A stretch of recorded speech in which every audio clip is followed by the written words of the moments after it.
Alright, so this is going to be for the hybrid build.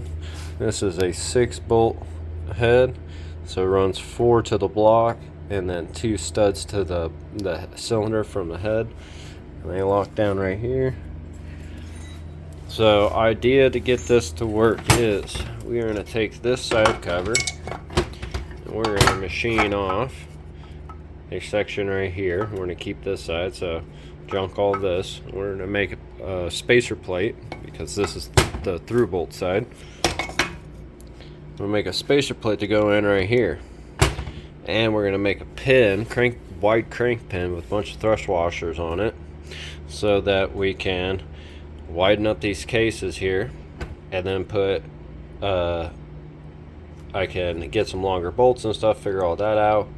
Then we can take this big ass cylinder and we can put it right up inside here, mark it on out, cut it all out, weld it up, remachine it, and then this will be roughly in the right spot to be able to pick this area up.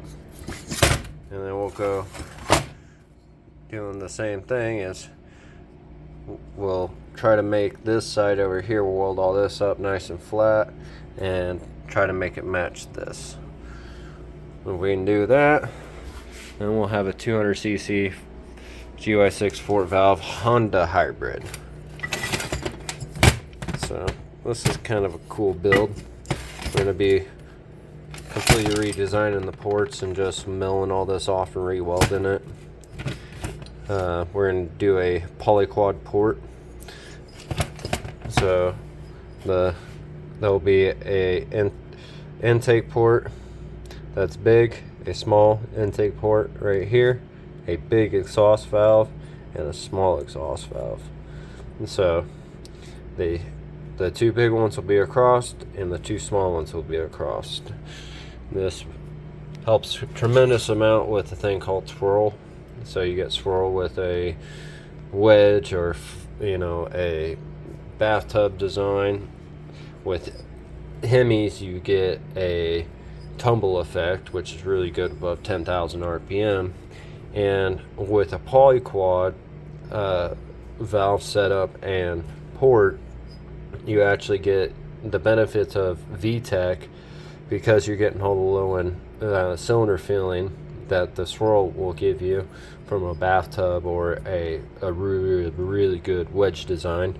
And you'll get all that low end feeling also with all the high end flow as well. So it's kind of really the best of both worlds. It's amazing that they still don't do this from the factory, but it has been proven to work on many race engines. It's just not many things people know about, but it is done.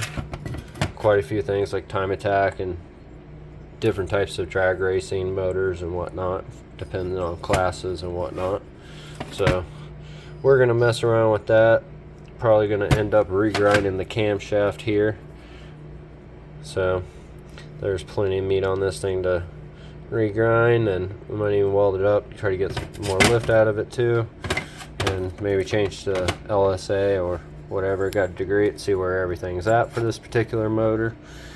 But that's kind of the plan. So like I said, we're gonna take this piece over here and we're gonna cut basically that right there, and we're gonna take this side, we're just gonna cut all that off all the way around and make a spacer plate out of this. And then that spacer plate's gonna go right up in the center, and then we can take our big old cylinder, shove it up in there. So that's the goal. It's just a little wild brain idea. The way we're gonna get around the wrist pin is I'm gonna remachine the wrist pin, and we're gonna make wrist pin sleeves or buttons. So I'm gonna take the I don't have one here, I thought I did, but I'll take the gy6 13mm pin, and then I'll remachine this to the inside diameter of 13, and they'll go probably a half a millimeter off that C-clip on either side with the rod end inside here. There we go. So with the rod end like that, we'll try to give ourselves about a millimeter of total distance back and forth, and then that 13 millimeter pin will just sit right there solid. And that's how we get around that problem. You know, if we end up breaking the rods and whatnot, then we'll just go to a bigger rod, maybe even a longer rod. So there's lots of plans with this, not sharing everything, just a little glimpse of a future project that's going to be in the background for a while. Tell me what you guys think. gy6 Honda hybrid, 6-bolt head. This is going to be fun.